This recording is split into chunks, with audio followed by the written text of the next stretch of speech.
Hi everybody, I'm Berezin, one of the co-organizers of Bearing Witness at ICE.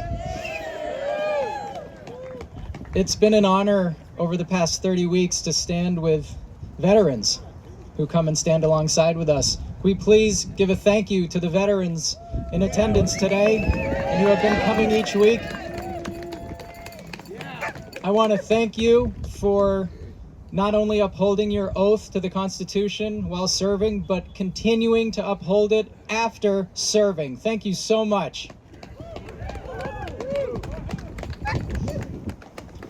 One of the challenges over the past 30 weeks has been remaining focused on why we're here, who we're here for, and what we aim to accomplish. And I'm so grateful for all of you who have joined us in this journey and who will continue joining us in this journey to keep our eyes on the prize. Yes. We're surrounded by individuals who attempt to distract us in various ways, whether it's criticizing what we do, whether it's criticizing the people who we believe belong in this country. But we're standing steadfast against hypocrisy. Speaking of veterans, I want to thank the veterans who freed the only two relatives of mine who survived the Holocaust. Thank you for doing that so that I could be here today.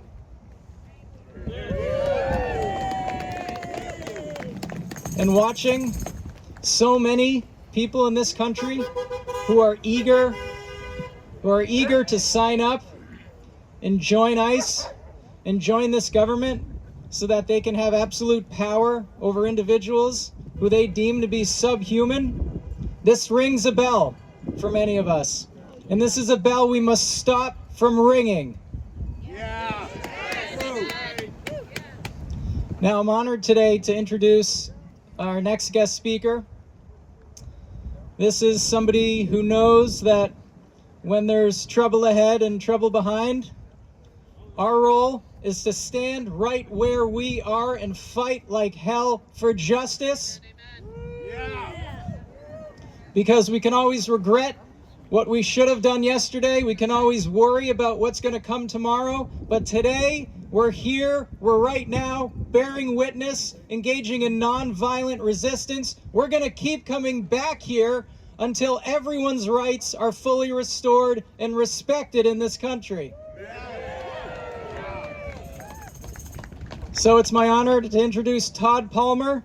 He's not just a longtime Bearing Witness attendee. He came here, as many of you have. He saw what's happening here, the cruelty, the criminality that goes on in this building, and he thought what many of us thought. Every hour of every single day, there should be people bearing witness to this horror and bearing witness to show support and love for our immigrant neighbors. And so what did Todd do? He started a Thursday standout. Every Thursday, 11 to 1, 10 weeks strong. Todd, thank you so much for joining us.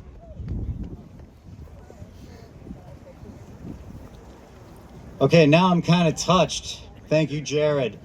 I think it's fair to acknowledge that most of us, if not all of us, would not be here without Jared and Lori. So thanks to them for starting it all. Today, I'd like to tell you the story of an Afghan man named Asanullah Garay.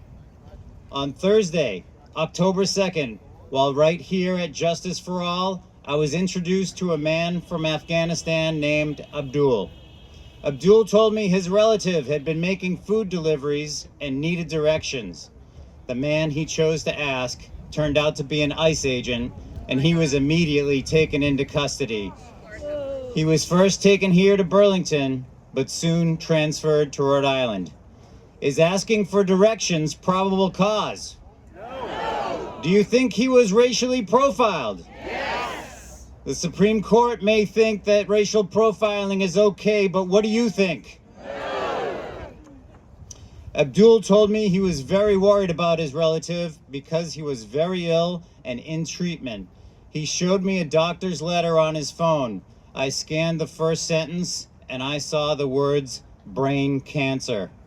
I was shocked. I am still shocked. Should our government hold people in cancer treatment in detention? The only thing I could think of to do for Abdul was to get him in touch with reporters. Several stories have now been written in the Lowell Sun, WBUR, and Reason.com that allowed me to tell you the rest of the story. The relative Abdul spoke about was his cousin, Ihsanullah Garay, who was taken by ICE in Methuen on September 14th.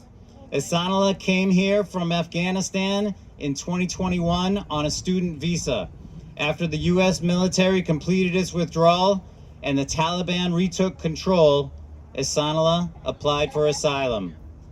Due to his previous work for a bank under the U.S. bank's government, Ihsanullah was under specific threat from the Taliban. A bond hearing was scheduled for October 16th in Chelmsford. Ihsanullah's lawyer said he had every belief that he would be released from custody. Instead, the hearing was canceled and Ihsanullah was transferred to Florida, reportedly to have better access to medical care. Do you think Ihsanullah's access to medical treatment was better in Florida? No, I think it was better right here in Massachusetts, where it was already scheduled at the Boston Medical Center. On October 14th, Ihsanullah called Abdul to tell him that he was transferred to Georgia, where his lawyer informed him that the law is much, much more difficult than in Massachusetts. Before his detention, Ihsanullah suffered from occasional seizures, but he told Abdul while detained, "I have a seizure attack almost every day, so please help me." On October 22nd, Ihsanullah was released on bond in Jacksonville, Florida, after 38 days in detention. Abdul bought him a plane ticket home, but Ihsanullah wasn't allowed to fly. His ID had been taken by ICE in Massachusetts and never given back.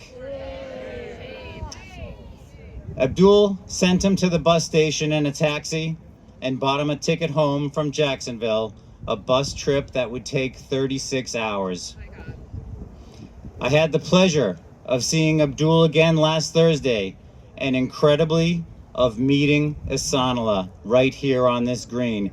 I can't believe that he had the courage to come back here in sight of that building again. He looked frail. He struggles with communication, but he did tell me. They asked if I had my chart.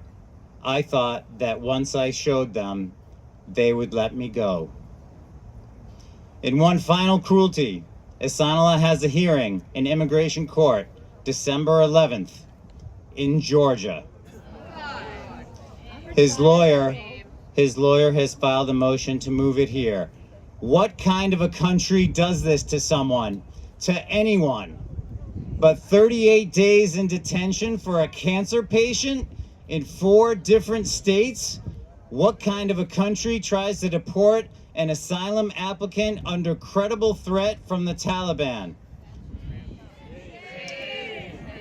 I've started a GoFundMe to help Ihsanullah, who is behind on his rent, whose condition has been worsened by detention, who has an appointment to restart his treatment later this month, who is still pursuing asylum, and who will have to appear again in court with his fate unknown. Please help me to show Ihsanullah that America is not represented by ICE, that Americans are kind and generous, that Americans want to live up to our stated ideals. I made up a board here. The Reverend Harris is holding it up. Please, before you leave today, take a picture of that, scan it.